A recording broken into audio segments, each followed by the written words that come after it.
저희가 다 하나님 뜻대로 살고자 하는 마음이 있잖아요. 예, 이제 저희가 다 구원받았죠. 예, 예수님을 믿었으면 예, 다 구원받았습니다. 그 다음에는 하나님 자녀가 됐기 때문에 자녀면 자녀답게 예, 살기를 원하면서 이렇게 가는데, 근데 그렇게 살려면 성경 공부해야 되더라고요.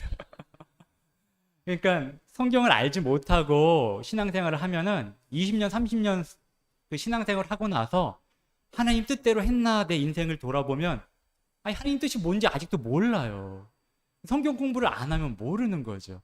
그럼 하나님 뜻대로 할 수가 없는 거죠. 그래서 우리 교회에 이런 성경 공부가 있는 게 참 좋고, 또 부족한 자가 물론 이렇게 인도하지만 그러함에도 우리가 같이 성경 찾아보면서 하나님 뜻 배우고, 그리고 그 하나님 뜻 순종하면서 이렇게 살아가는 귀한 우리 교회가 되길 원합니다. 120페이지입니다. 120페이지 피겠습니다. 저희가 지난주까지 뭐 배웠냐면, 지난주에는 우리가 이제 복음 설교 들었고요. 그 전주까지 크리스마스에 대해서 배웠어요. 그래서 크리스마스를 지키면 된다, 안 된다? 안 된다. 왜냐면 크리스마스 그거 하나님 섬기는 게 아니더라. 크리스마스 보니까 이교도에서 갖고 온 것이고 12월 25일 우리 예수님 태어나신 날이 아니고, 예, 그날이 중요했으면 성경에 써주셨겠죠. 예, 그렇지 않고 겨울에 태어나시지도 않았고, 크리스마스란 뜻 자체가 그리스도의 마스, 미사, 제사란 뜻인데, 하나님께서 이렇게 특별히 가톨릭에서는 매 주마다 이 미사를 드리죠. 근데 그게 성경적으로 옳으냐? 그렇지가 않은 거예요. 크리스마스 때 그날을 기념해서 크리스마스다, 그리스도의 뭐 미사다 하는 것 자체가 성경적이지 않은 거죠. 우리 히브리서 9장 한번 가보겠습니다. 저희는 뭐든지 성경대로, 예, 알려주시는 대로 그렇게 저희 인생들을 이렇게 살아가기를 원해요. 히브리서 9장 25절 한번 볼게요. 25절, 26절, 28절을 보려고 하는데, 우리 자 25절 제가 읽어볼게요. 26절 한번 읽어주시죠.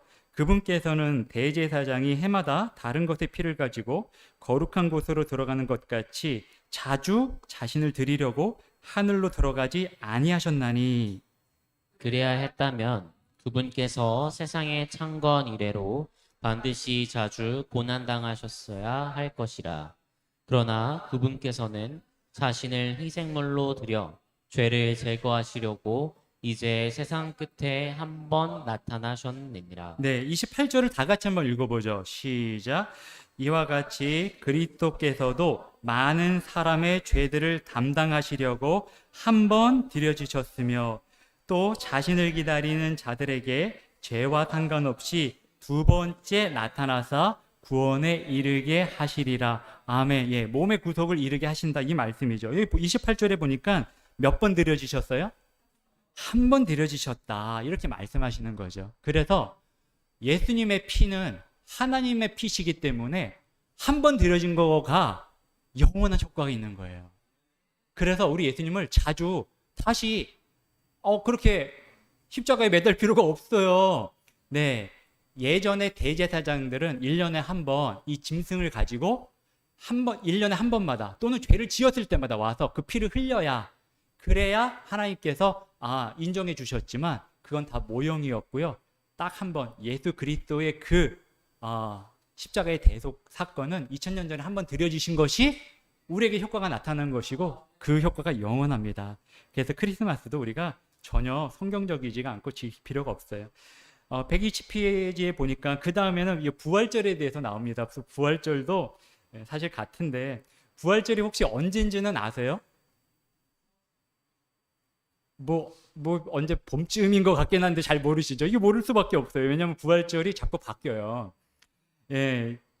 저도 예전에 이제 교파교회 다닐 때 부활절 많이 한 것 같은데 언제인지 잘 모르겠더라고요. 그게 자꾸 바뀌어서 그래요.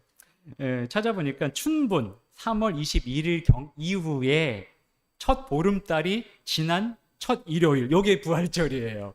뭐 어렵기도 해요. 그래서 봄쯤이 그렇게 부활절을 지킨대요. 여기 한번 읽어볼게요.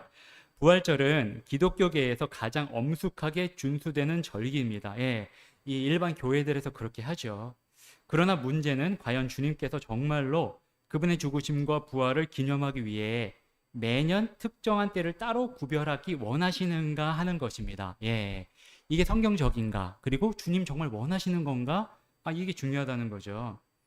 부활절 그러면 이렇게 뭐 이런저런 게 있는데 제일 먼저 생각나는 게 뭐 혹시 있으세요? 부활절을 예전에 좀 해보셨나요? 맞아요. 달걀 삶아야 돼요. 예. 그 부활절 전 주일 토요일이면은 달걀 삶았던 기억이 나요. 그냥 삶은 다음에 뭐 예쁘게 색칠도 하고 뭐 이렇게 해서. 또 부활절 토끼라는 거 아세요? 우리나라에는 이거 잘 저는 못 봤는데 미국에서는 특히 부활절 토끼, 부활절 달걀. 도대체 무슨 관련이 있는지는 모르겠어. 우리 예수님 태어나신 거하고. 근데 이게 달걀 그러면 뭔가 왜 병아리가 태어나는 것처럼 새 생명, 뭐 부활절 토끼도 뭐 그런 의미가 있다고 그래요. 근데 사실은 우리 예수님 부활하고는 아무 상관이 없죠. 그래서 이것도 이교도에서 갖고 온 겁니다. 갖고 와서 이것들을 뭔가 날짜를 해서 그걸 지키면은 내가 뭔가 지키는 것이냐, 예수님의 부활을 내가 의미 있게 생각하는 것이냐. 근데 주님은 그렇게 하라고 하신 적이 없고요. 주님께서 우리에게 기억하고 지키라 하신 건 딱 두 가지예요. 하나는 주의 만찬, 이거 지키라고 하셨어요. 이거 안 지키면 안 돼요. 또 하나는 구원 받은 다음에 우리 여기서 뭐 하죠? 이 침례탕에서 뭐 하죠? 침례 받는 거. 이거 두 가지 지키라고 하신 거. 지키라고 하신 건 두 가지죠. 크리스마스도 아니고 부활절도 아니에요. 그러면 우리는 이 부활에 대해서 어떻게 생각해야 되느냐? 사실은 매주일 생각해야 돼요. 매주일. 왜냐하면 예수님 부활하신 게 무슨 요일? 수요일이요? 예수님 부활하신 게 일요일이죠. 주의 첫날. 예. 우리 요한복음 20장 가보겠습니다. 요한복음. 예. 오늘이 바로 일요일이 주의 첫날, 맨 일, 월, 화, 수, 목, 금, 토 중에서 맨 첫째 날 일요일이 예수님 부활하셨죠. 자, 요한복음 20장 가보겠습니다. 20장 1절이에요. 네, 같이 읽어보겠습니다. 시작. 주의 첫날 일찍 아직 어두울 때에 막달라 마리아가 돌무덤에 와서 돌이 돌무덤에서 옮겨진 것을 보고. 예, 막달라 마리아가 예수님 무덤에 왔네요. 근데 돌이 그 혼자 옮길 수 없는 건데 이게 옮겨졌대요. 예수님 사실은 살아나셨다는 증거예요. 예, 근데 언제냐면 주의 첫날 그랬어요. 주의 첫날. 예, 여기 킹제임스 성경에서 the first day of the week죠. 그래서 이 주에 일, 월, 화, 수, 목, 금, 토 이번 주에 지금 첫날이 오늘인 거예요. 그렇죠? 그것처럼 이 주의 첫날에 이 돌무덤에서 돌이 옮겨졌다. 예수님 부활하셨다는 거죠. 우리 여기 빈칸에 쓸 수 있네요. 예, 20장 1절에 의하면 예수님께서는 그 주의 첫날, 첫이라고 쓰면 되네요.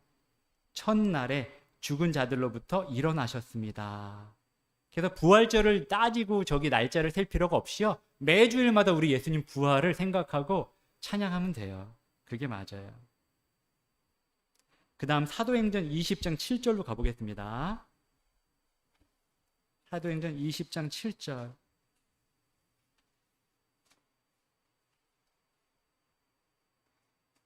제가 읽어볼게요. 눈으로 한번 보시죠. 사도행전 20장 7절 보고 있습니다. 주의 첫날에 제자들이 빵을 떼기 위해 함께 오니 바울이 이튿날 떠나려고 준비한 채 그들에게 말씀을 선포하며 계속해서 한밤중까지 말을 하니라. 예. 여기 보니까 이제 교회가 이렇게 모이는 그런 모습이 있어요. 그렇죠?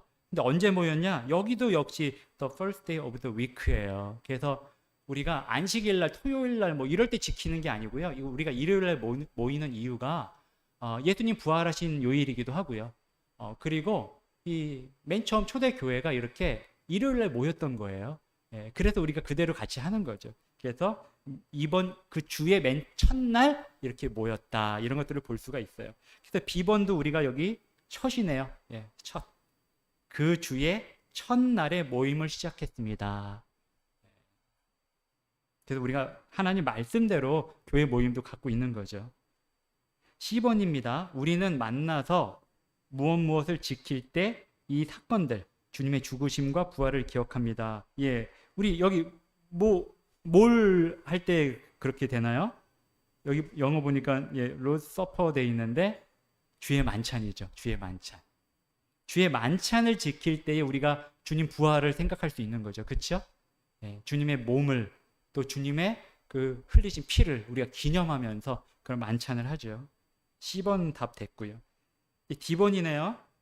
자, 우리는 성경이 말씀하시는 대로 무엇을 거행할 때, 예, 요건 침례예요. 우리 아까 배웠듯이 말했듯이 만찬하고 주의 만찬하고 그다음에 침례.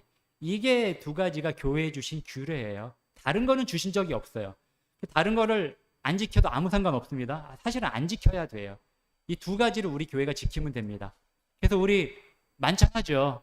만찬할 때마다 마음을 새롭게 해요. 그래서 마음을 깨끗하게 하고 아, 내가 주님 자녀로서 다시 힘내서 살아야지 하고 우리가 이렇게 할 때 있죠.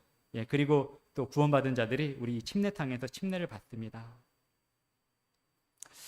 D번 밑에 보니까 여기 그렇게 써 있어요. 주 예수 그리스도는 이 수요일에 십자가에 못 박히셨다. 일요일에 죽은 자들로부터 일어나셨다. 이렇게 돼 있는데 요거 아주 살짝 조금 설명을 드리고 넘어가야 될 것 같아요. 보통은 우리 예수님께서 무슨 요일 날 돌아가셨다고 생각할까요? 금요일 나오셨네요. 금요일. 그래서 성금요일이라는 말이 있어요. 성금요일. 그래서 금요철야로 모일지도 모르겠어요. 성금요일이 있어요. 금요일 날 돌아가셨다. 근데 일요일 날 부활하신 거 맞고요. 그렇죠? 그러면은 3일을 주님께서 죽으셨다가 3일 만에 부활하셨잖아요. 그렇죠? 근데 금토일 이렇게 하는지 모르겠는데 이거를 잘 따져 보면은 금요일이 안 돼요. 예, 3일을 그거를 이렇게 할 수가 없어요. 몇 시에 돌아가셨냐면은 성경에 보니까 여기 마태복음 27장 46절에 여기 9시라고 돼 있어요. 근데 그 9시는 유대인들의 그 시간이거든요. 유대인들의 시간하고 지금 우리가 보는 시간하고는 6시간의 차이가 나요. 왜냐하면 하루의 시작을 언제로 보느냐에 따라 다른 거예요.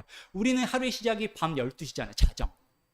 오늘 밤 12시가 넘어가면은 바로 월요일이 되잖아요. 예. 우리는 그렇게 보는데 유대인들은 그렇지 않고요.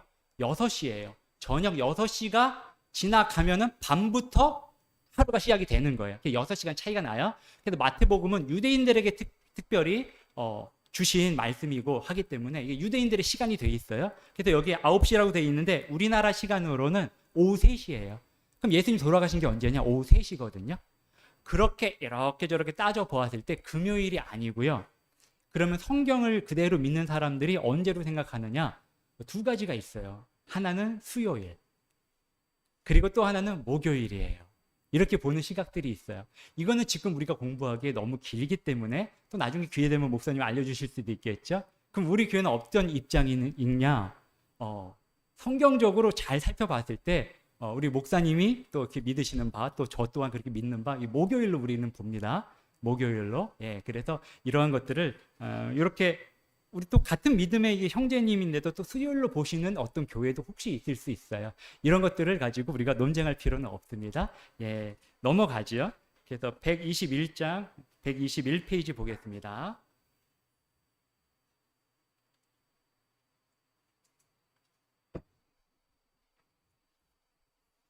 제가 그래서 이제 크리스마스하고 부활절까지 봤고요. 그 다음에 또 중요한 질문이 하나 나오네요. 내 인생에 대한 하나님의 특별한 뜻을 어떻게 여기 할 수 있을까요? 써 있는데 제가 잘 오타예요. 이거 알 수 있을까요?입니다. 알 수 있을까요? 그렇죠. 우리가 주님의 뜻이 뭘까 인생을 살면서 그런 질문들을 많이 가질 수 있어요. 자, 우리 사도행전 9장 6절을 한번 보겠습니다. 여기 중요한 질문이 나오네요. 사도 바울이 구원받고 나서 바로 맨 처음에 한 질문인데 사도행전 9장 6절을 한번 보겠습니다. 다 같이 한번 읽어보죠. 6절 시작. 그가 떨며 놀라 이르되 주여 내가 무엇을 하기 원하시나이까 하매 주께서 그에게 이르시되 일어나 도시로 들어가라. 그러면 네가 반드시 해야 할 일을 듣게 되리라 하시니라. 아멘. 이게 지금 바울입니다. 바울 얘기예요. 바울이 예수님을 맨 처음에 이 다마스에서 만났죠. 만났을 때에 바울이 예수님이신 걸 이제 안 거예요. 예. 그리고 나서 맨 처음에 한 예, 질문이 주님 누구십니까? 그 다음에 질문이 주여 내가 무엇 하기를 원하시나이까? 우리 답 먼저 쓰죠. 자, A번. 모든 신자는 뭐라고 질문해야 될까요? 네, 주여 제가 무엇을 하기 원하십니까? 우리도 똑같이 이렇게 질문할 수 있는 거죠. 그래서 나에 대한 하나님의 뜻을 우리가 구할 수 있어요. 이 질문 하십니까? 예. 우리가 매일 아침마다 이렇게 질문 드릴 수 있어요. 주님, 제가 오늘 어떻게 살기 원하십니까? 주님, 제가 무엇을 하기 원하십니까? 이런 질문을 할 수 있죠.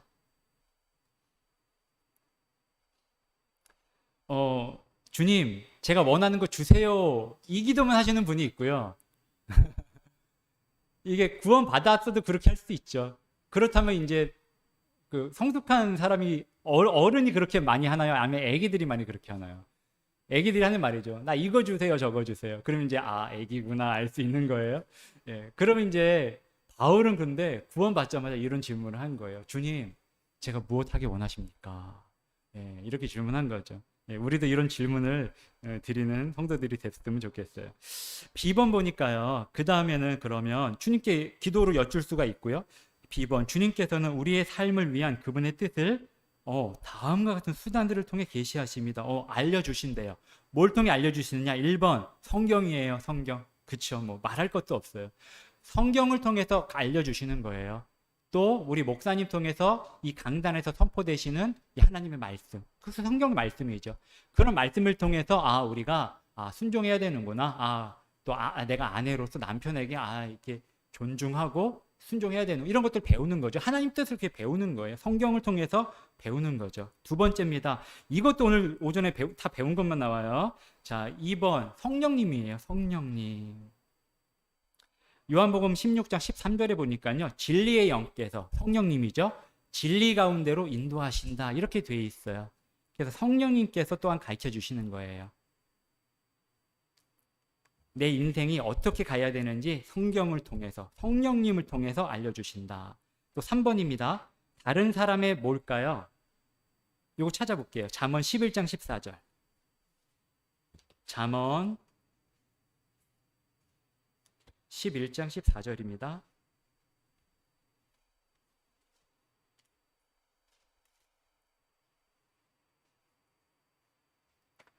네, 잠언 11장 14절 같이 읽겠습니다. 시작. 조언이 없는 곳에서는 백성이 넘어지나 좋은 자들이 많으면 안전이 있느니라. 아멘. 성경에 보니까 이 좋은 자들, 조언해 주는 거, 이걸 좋게 말씀해 주세요. 그렇죠? 조언 받는 게 중요하죠. 그래서 3번 다른 사람의 조언이라고 쓸 수 있어요. 근데 이거 아무 사람이 조언이나 받으면 안 되죠. 어디 점집 가서 조언 받는다고 가면 안 되잖아요. 그러니까 어떤 조언이냐? 이 성숙한 형제 자매의 조언이 필요해요. 그 중에서도 여기 보니까 A번 부모님, 그쵸. 너희 부모에게 순종하라 하셨잖아요. 물론 믿지 않는 부모의 조언은 조금 좀 이렇게 구분할 필요가 있겠죠. 근데 이제 부모님의 말씀을 조언으로 삼을 수가 있고요. 또 B번 보니까 목사님, 목양자님, 우리가 목사님의 이 조언을 들을 필요가 있고 이렇게 중요하게 생각할 수도 있거든요. 그 왜 그러냐면 우리 목사님이 우리보다 인품이 뛰어나시고 너무 훌륭하시고 능력이 물론 있으시지만 그래서 우리가 그 조언을 중요시 여기는 건 아니에요. 그 이유는 목사님이 하나님 말씀에 우리보다 훨씬 더 가깝게 많이 보시고 우리는 각자 다 직장이 있잖아요. 각자의 삶이 있잖아요. 근데 목사님은 직장이 이거예요. 말씀 연구하시는 게 직장이에요. 하나님께서 따로 구분하셔서 하나님 말씀을 연구해서 나눠주라. 이렇게 직접 이렇게 일을 주신 거잖아요. 그러니까 우리가 목사님께 조언을 구할 수 있는 거죠. 그래서 그 조언을 우리가 신뢰할 수 있는 겁니다. 예, 그래서 목사님께 조언 얻을 수 있고요. 또 15는 교회라고 되어 있어요. 예, 그게 마찬가지죠. 목사님이나 또 어떤 형제 자매. 이게 안전하려면요. 교회에다가 이 얘기를 했는데 교회 형제자매들이 맞다. 그거 참 좋다. 목사님도 그거 하나님께서 기뻐하실 일이에요. 교회가 다 기뻐하잖아요. 그러면은 할렐루야. 그건 맞아요. 결혼할 자매를 데려왔는데 교회가 할렐루야 해. 그럼 맞아요. 근데 근심. 형제자매인들이 근심을 해. 좀 더 기도해 보시죠. 이러면은 이게 하나님 뜻인가? 살펴볼 필요가 있는 거죠. 예, 이렇게 우리가 조언을 볼 수가 있어요. 맨 밑에 보니까요, 이런 글이 있네요. 이 네 가지가 성경, 성령님, 다른 사람의 조언, 또 4번은 이거네요. 하나님의 섭리적인 인도 써 있네요. 요걸 제가 빼먹었군요. 곧 환경을 통해서 이런 말이 있어요. 그래서 하나님께서 때때로 많은 경우에 사실 이르세요. 어떤 환경을 통해서 내가 저쪽에 이사 갈 수밖에 없는 환경이 됐어. 거기 갔다가 또 거기 어떤 교회를 만나고 이런 환경적인 거. 또 뭐 여러 가지가 있을 수 있어요. 내가 어떤 어려움이 있었어요. 뭐 병이 나서 아팠어요. 근데 이런 환경을 통해서 주님을 더 찾게 하신다든가 여러 가지가 있을 수 있어요. 근데 하나님 앞에서 우연은 없습니다. 그래서 이런 하나님의 섭리적인 인도를 통해서 하나님께서 인도해 주실 때가 있어요. 그래서 이런 네 가지를 통해서 여기 보니까 모두 조화를 이루고 동일한 방향을 가리킬 때 우리는 하나님의 인도하심을 확신할 수 있습니다. 이렇게 돼 있네요. 예, 그래서 이러한 방법들로 우리가 하나님의 뜻을 우리가 분별할 수가 있습니다. 자, 그 다음에 122페이지 보겠습니다. 그 다음 질문이네요. 내가 죄 없는 완전함의 상태에 이르는 것이 가능한가요? 어떻게 살아보시니까 가능하십니까? 내 스스로 가능하다, 불가능하다? 불가능한 것만 실컷 알겠어요. 근데 맨 처음에 예수님 믿을 때보다요, 지금 더 알겠어요. 진짜 불가능하구나. 더 아는 것 같아요. 자, 우리 말씀 찾아보면서 배우죠. 갈라디아서 5장 17절입니다. 갈라디아서 5장 17절 말씀.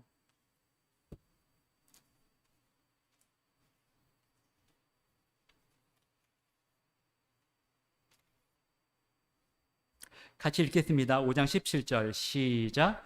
육신은 성령을 대적하여 욕심을 부리고 성령은 육신을 대적하나니 이 둘이 서로 반대가 되므로 너희가 원하는 것들을 너희가 할 수 없느니라. 아멘. 우리 답부터 하죠. A번 갈라디아서 5장 17절에 의하면 모든 신자는 뭐와?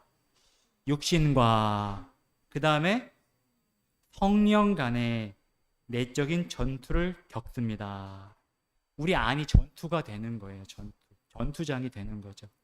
예수님 믿는 사람이 그래요. 한번 생각해 보세요. 예수님 안 믿는데 우리보다 더 평하게, 평안하게, 행복하게 사는 사람 보신 적 없나요? 많아요. 돈만 많이 벌면 평안하고 행복한 사람들이 많이 있어요. 예. 왜? 그 사람 안에는요, 성령님이 안 계신 거예요. 오늘 배웠죠. 구원받은 사람은 예수님을 내 주로 모시자마자 안에 누가 들어오세요? 성령 하나님이 들어오세요. 약속해 주셨기 때문에 무조건 주시는 거죠. 그러면 성령님이 여기 보니까 뭘 대적하신다고요? 육신을 대적해요. 그러면은 이제 예수님 믿었으니까 전투가 시작이 되는 거예요. 근데 예수님 안 믿는 사람은 전투가 없으니까 좋죠. 싸울 일이 없죠. 육신이 하고 싶다 하면 돼요. 욕하고 싶다 욕하면 돼요. 운전하다가 열받는 일이 있다 하면 돼요. 근데 우리는 하잖아요. 마음이 결코 평안하고 행복하지만 않아요. 왜? 그 육신을 싫어하시는 분이 우리 안에 계신 거예요. 그렇게 욕한 거 싫어하시는 분이 계셔요. 욕은커녕요, 욕 비슷한 거 생각만 살짝 스쳐가도 마음이 안 좋아요. 왜냐하면 성령님께서는 거룩하신 분이고 육신을 대적하시는 거예요. 만약에 크리스찬인데 이런 내적인 전투가 없다, 그러면 이제 그게 좋은 게 아니에요. 자, 그 다음 말씀 한번 볼게요. 자, B번입니다. 자, 요한 1서에 보면 자신이 더 이상 죄를 짓지 않는다고 말하는 자는, 우리 다 아는 말씀이니까 뭐 하는 사람이에요? 거짓말쟁이에요. 거짓말쟁이라고 쓰시면 됩니다. 나는 죄가 없다라고 말하면 그 사람은 거짓말쟁이다. 1장 8절에는 자신을 속이는 거다 말하고 있고요. 10절에 보면 하나님을 거짓말쟁이로 만든다 했어요. 결국은 자기가 거짓말쟁이가 되는 거예요. 10번, 누구보다 승리하는 삶을 살았던 사도 바울은 이 사도 바울처럼 영적인 승리를 정말 대단하게 쟁취한 사람이 어디 있어요? 이 운동선수의 비유에서 나는 끝까지 달려간다, 푯대를 향해서, 이런 사도 바울인데, 자, 우리 로마서 7장 한번 가보겠습니다. 로마서 7장. 자, 육신을 대적하셔서 한번 싸워보십시오. 오늘 하나님 말씀을 내가 배우리라. 한번 싸워보세요. 자, 7장에 보겠습니다.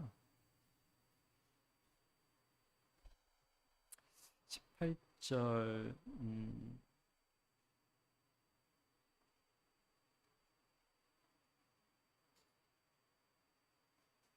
네, 18절 한번 읽겠습니다. 로마서 7장 18절입니다. 같이 읽어볼게요. 시작. 내 안에 곧 내 육신 안에 선한 것이 거하지 아니한 줄을 내가 아노니 원함은 내게 있으나 선한 그것을 어떻게 이행할지는 내가 찾지 못하노라. 아멘. 이게 바울 사도의 고백이에요. 우리 답 먼저 할게요. 10번. 누구보다 승리하는 삶을 살았던 사도 바울은 옛 성품 속에 뭐가 없어요? 선한 것. 선한 것이 거하지 않는다고 말했습니다. 바울 사도가 이렇게 말했어요. 그러면서 뭐라고까지 고백을 하느냐? 우리 7장 24절을 다 같이 한번 읽어보겠습니다. 로마서 7장 24절입니다. 같이 읽어볼게요. 시작. 오, 나는 비참한 사람이로다. 이 사망의 몸에서 누가 나를 구출하랴. 이게 지금 구원받지 못한 사람의 고백이 아니에요. 이게 지금 구원받은 사도 바울의 고백이에요. 나는 비참하다. 이렇게 말하는 겁니다. 그러면서 이 사망의 몸에서 누가 나를 구출하랴. D번 읽어보면요. 그리스도인이 죄가 없게 되고 완전하게 될 수 있는 유일한 때는 뭘 건짐을 받아요?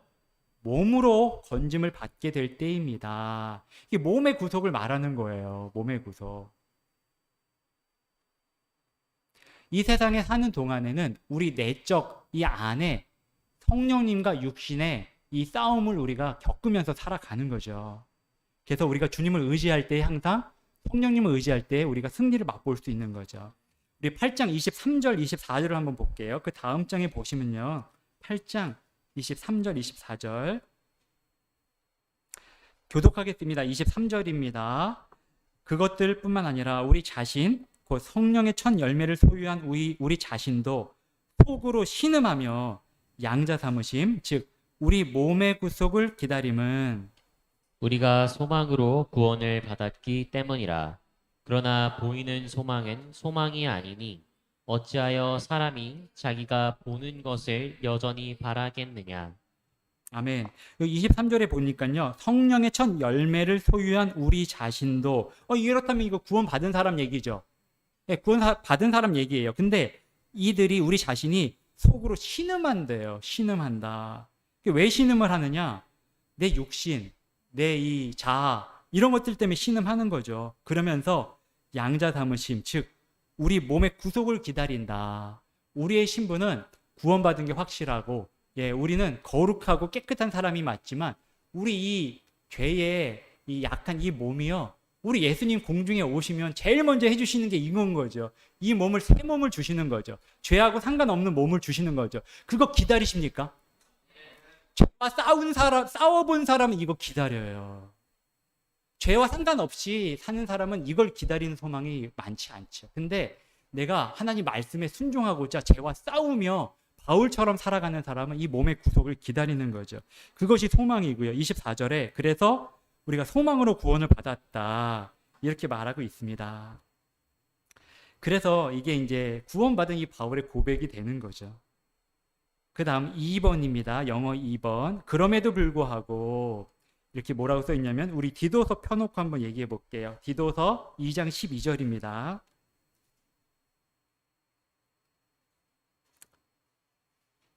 제가 읽어보겠습니다. 우리를 가르치시되 하나님의 성품에 위배되는 것과 세상에 속한 정욕들을 우리가 거부하고 이 현상에서 맑은 정신을 가지고 의롭게 하나님의 뜻대로 살며 아멘.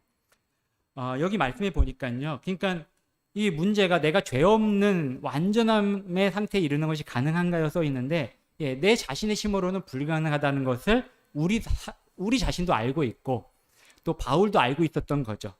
그러면서 이 몸의 구속, 우리 예수님께서 우리 몸을 죄 없는 몸으로 주실 그때를 기다리는 거죠. 그러함에도 그러면 포기하고 사느냐? 그게 아닌 거예요. 그게 아니라 하나님의 뜻대로 살고자 하는 거죠. 왜? 우리 안에 성령 하나님 계시기 때문에 우리가 우리 성령님의 인도하심에 의지하고 순종하면 그럼 이 육신을 이길 수 있는 거예요. 끊지 못하던 이 죄의 특권들도 끊을 수 있는 거죠. 예, 우리의 힘으로는 불가능하지만 그리스도 안에서 모든 것이 가능하다 하신 우리 하나님 말씀이 있어요. 그 말씀이 뭔가요? 바울 사도가 어떤 상황에서 그런 얘기를 했죠? 내가 부하게도 처해봤고 가난하게도 처해봤는데 그거에 다 내가 만족하는 것을 배웠다. 그러면서 나는 약하지만 나를 강하게 하시는 그리스도를 통해 내가 모든 것을 할 수 있다. 이 육신도 우리가 이길 수가 있는 거죠. 예, 그래서 우리가 죄 없는 완전함의 상태에 어떻게 하면 이룰 수 있는가? 우리 예수님 몸의 구속 기다리면서 우리가 이 세상 싸워가면서 나아가는 거죠. 예. 그 다음 질문이요. 나의 염려들을 어떻게 처리할까요? 입니다. 이번 과가 지금 굉장히 길어요. 이 질문들도 많고 질문들도 이게 사실은 한 질문 가지고 한 설교를 해도 뭐 충분할 정도로 사실 질문들이 쉬운 질문들은 아니에요. 예, 그래서 이렇게 하고 있는데 오늘 또 여기까지 하시고 다음 주에 또 한번 보시죠. 예, 그래서 오늘은 크리스마스 부활절 이런 것도 봤고요. 또 내 인생에서 하나님의 뜻을 어떻게 알 수 있는가 봤어요. 그리고 내가 죄 없는 완전함의 상태에 어떻게 이르는가, 예, 그날 우리가 기다리고 있는 거죠. 예, 이것도 우리가 봤습니다. 우리 잠시 기도드리고 오늘 성격 공부 마치도록 하겠습니다.